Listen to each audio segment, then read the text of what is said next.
Hello everyone.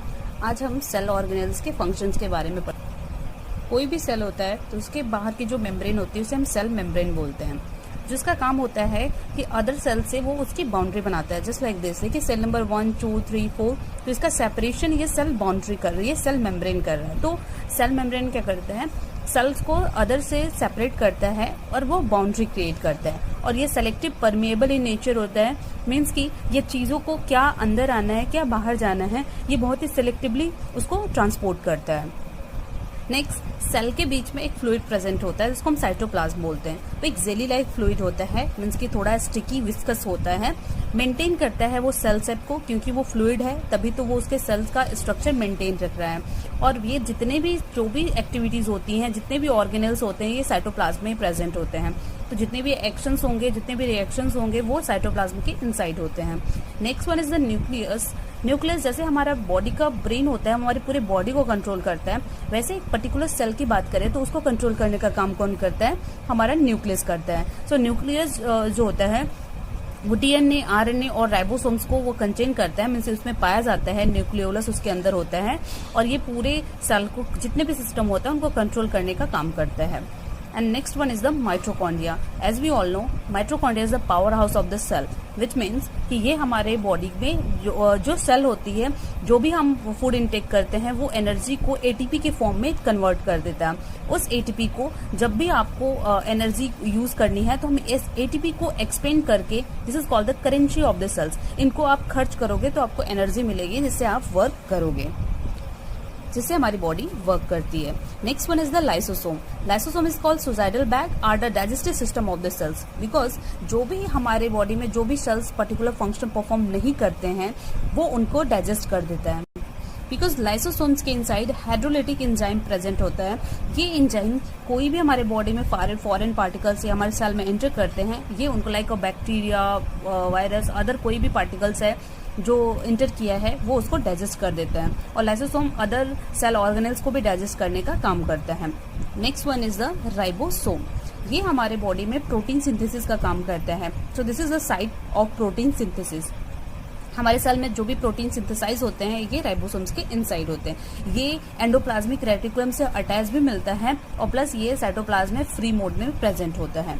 Next one is the endoplasmic reticulum. Endoplasmic reticulum दो तरीके के होते हैं, एक रफ एंडोप्लाज्मिक रेटिकुलम होता है, smooth endoplasmic reticulum.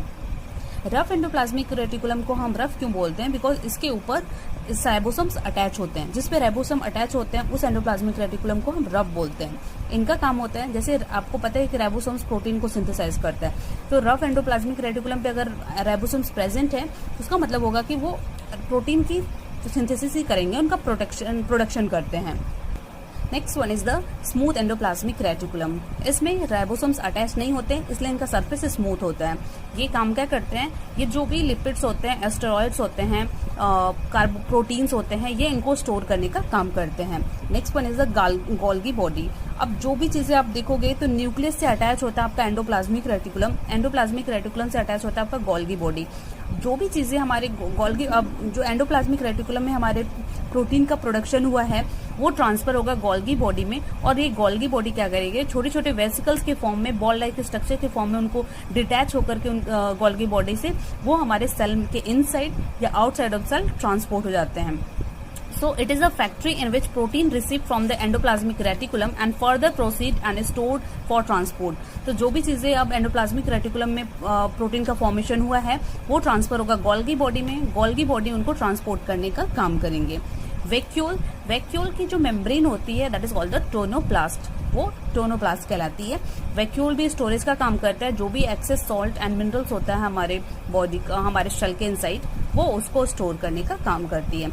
Animal cell में ये प्रेजेंट भी हो सकती है, एब्सेंट भी हो सकती है, बट ये प्लांट सेल में प्रेजेंट होती है और वो सेंटर में होती है। प्लास्टिड प्लांट सेल में प्रेजेंट होता है, एनिमल सेल्स में एब्सेंट होता है, बिकॉज आपको पता होगा कि फोटोसिंथेसिस की जो प्रोसेस होती है वो प्लांट सेल में होती है, सो दैट्स वाई वो प्रेजेंट होता है प्लांट सेल में। ये तीन तरीके के होते हैं, क्लोरोप्लास्ट, क्रोमोप्लास्ट और ल्यूकोप्लास्ट। जो क्लोरोप्लास्ट होता है, जैसा कि आपको पता है कि जो ग्रीन कलर का जो हमारे प्लांट्स के कलर होते हैं, लीव्स के अदर पार्ट्स में जो ग्रीन कलर होता है वो क्लोरोप्लास्ट की वजह से होता है। इसमें प्रेजेंट होता है क्लोरोफिल, जो कि फोटोसिंथेसिस में रिस्पॉन्सिबल होता है, जिससे प्लांट अपना फूड प्रिपेयर करते हैं। Next one is the chromoplast. Chromoplast जो होता है वो फ्लावर्स और जो फ्रूट्स के कलर होते हैं, चाहे जो भी कलर्स होते हैं, वो उसके लिए रिस्पॉन्सिबल होते हैं एक्सेप्ट ग्रीन कलर। ये ग्रीन कलर आपका देता है क्लोरोप्लास्ट, बाकी सारे कलर्स जो होते हैं वो क्रोमोप्लास्ट के थ्रू होते हैं, इसलिए आपको फ्रूट्स एंड फ्लावर्स जो होते हैं कलरफुल दिखते हैं। ल्यूकोप्लास्ट जो होता है ये रूट्स में प्रेजेंट होता है। ये कलरलेस एक पिगमेंट है जो कि स्टोरिंग का काम करता है, स्टार्च, लिपिड एंड प्रोटीन को ये स्टोर करता है रूट में। Last one is the cell wall. Cell wall जो होता है वो सेलुलोज से कंपोज होता है, उससे बना होता है, और ये क्या करता है, प्लांट सेल को एक रिजिडिटी प्रोवाइड करती है, हार्डनेस प्रोवाइड करती है, ताकि ये अपने बॉडी को प्रोटेक्ट कर सके। हीट, टेम्परेचर हो, हीट हो, विंड हो, जो भी वेदर में जो भी चेंजेस होते हैं उनसे प्लांट सेल अपने बॉडी को प्रोटेक्ट कर सकें।